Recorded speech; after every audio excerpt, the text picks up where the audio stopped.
When someone is in the early stages of developing an identity, a system of beliefs through which to interpret the world, they have a tendency to gravitate towards extreme presentations of ideology, ideas which radically shake their worldview and recontextualize their understanding of everything they thought they knew.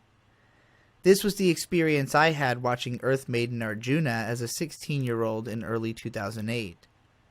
I'd heard of the show, which was released in 2004, because of articles in Anime Insider and Animerica magazines, including an interview with series creator Shoji Kawamori about his reasons for creating it. Shoji Kawamori is a household name among veteran anime obsessives as the creator of the seminal soap opera in space backed by beautiful battles Superdimensional Fortress Macross, which has continued as a franchise at least up into the 2010s.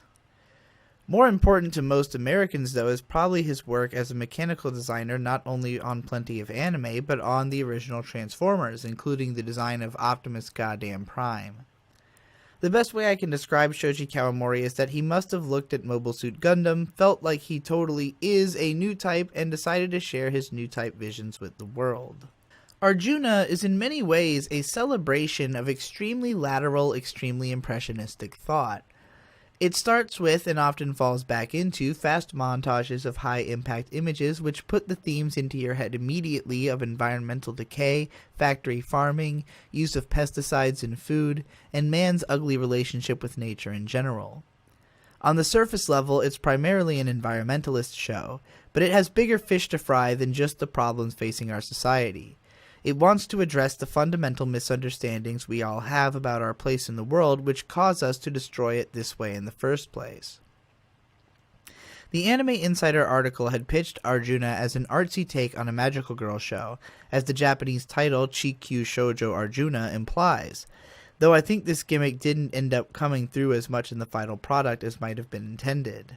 While it's true that the show is largely episodic, focusing on one social issue at a time, and the protagonist is a transforming hero protecting her friends and the world, the show goes so much heavier on its messaging than almost any other anime I've seen, and is so dedicated to subverting any kind of traditional storytelling ideas as per the nature of its message, that it's hard to even compare to a regular magical girl show. Kawamori based the themes of Arjuna on a trip he took to India, which gave him new perspective on some of the things which he felt Japanese culture would be wise to adapt.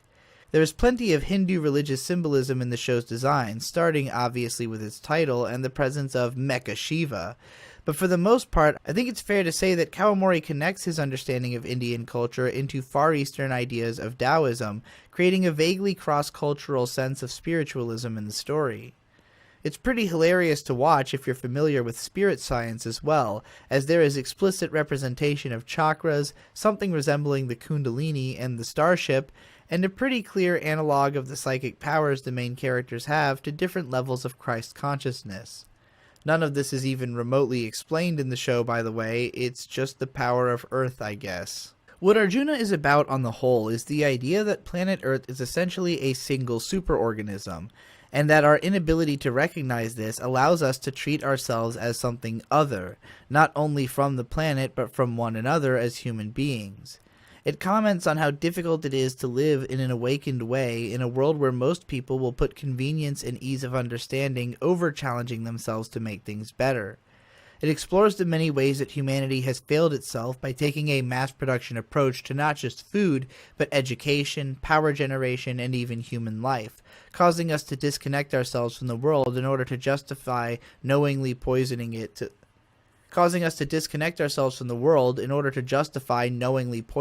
to live our own lives faster.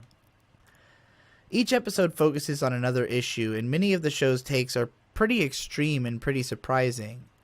Hardcore liberals getting geared up to hear some preachin' might be stayed to know there's essentially a whole anti-abortion episode, but it's way more than that because it's also an anti-birth in hospitals period episode.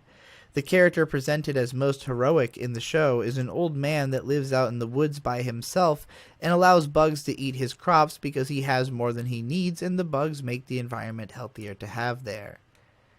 This was the element of Arjuna which spoke to me the most originally because I really do consider this to be the most noble way to live. Like, in my mind, every second I spend having more carbon footprint than this guy is a second I have to make up for by somehow improving the world in kind. And I have not succeeded at that in any way, shape, or form in the 12 years since I last watched this show. It really was heartening, though, especially when I was a depressed teenager desperate for an excuse to run away from home.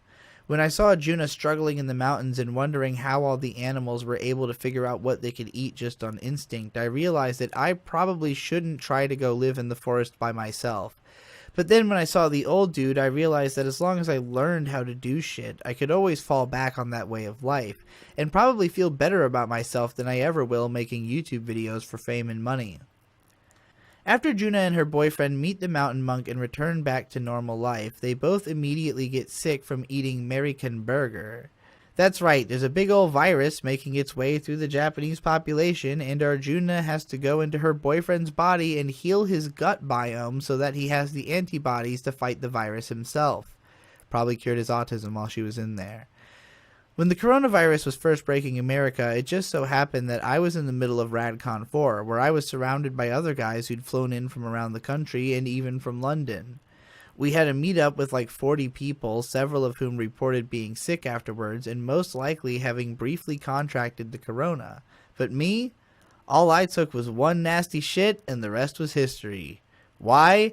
Because I take my fucking multis! Arjuna is a pretty cool show. It's got one of the few soundtracks that I own and have regularly listened to over the years, composed by Yoko Kanno and blending dramatic orchestral sounds and tribal spiritual chants with religious overtones in a way that she always naturally provides. It's yet another complete shift into a sound palette and genre totally different from anything she's known for, and which she completely nails, even if it's nowhere near as expansive as the many longer shows she's scored. I think she composed the OP expecting the show to materialize as more of a Maho Shoujo thing, because it didn't end up fitting the tone all that well, which is probably why it only gets played twice in the whole show. Arjuna is pumped full of cool-ass spiritual imagery and shit for yin-yang net surfer hippie clusterpunks like me, and has a bunch of episodes and themes that I strongly agree with, like the one that shits on the education system with beautiful indulgence, or the overall idea that words are authoritarian and evil and that building our whole society on them was a huge fucking mistake, but we'll save that for another Otagonzo tape. I won't say that Arjuna is consistently great, or that I think most people will agree with all of its sentiments and pretensions, even if its root message is one of utmost legitimate importance, regardless of how you manifest your understanding of it.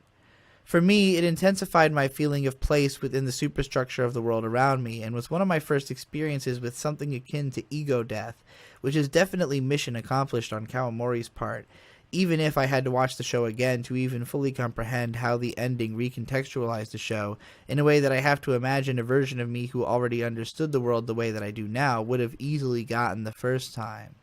It's also just a joy to me to see a show that's so absolutely brazen about its messaging, aesthetics, and narrative arc, even if I think it ultimately could have optimized the space in its episodes better to tighten its messaging, add more detail to its relatively unmemorable normie characters and obnoxiously obtuse new-type kids, and given way more space for the climax to have some dramatic weight. Nonetheless, it's a show that I can easily recommend because even if the whole thing pissed you off and you disagreed with it and hated every minute of it, I'd still rather I tried to get you to understand my yin-yang shit than not. Oh wait, this video's not over yet. This is the first Otagonzo tape that I wrote, number 1.1. I honestly was not enthusiastic enough about it to go through with creating it, mostly because I just wanted to rewatch Arjuna just incidentally with May, and we rewatched it, I enjoyed it, I felt like I could say something about it, and why not? I just rewatched it, I have the footage, let me just write something real quick. And like, this idea of how my approach to the Otagonzo tapes would be, of just like watching anime and talking about it right away, and just like writing whatever I have to say, would become like something that I'd go forward with. But this particular script is just such a, like, I don't know, it feels forced to me in that, like, while I do say, you know, worthwhile things about the show, it's a decent recommendation video. I just didn't feel like my heart was in it in the way that it was with the other Otagonzo tapes, which is why I skipped it and went straight to number 2.1.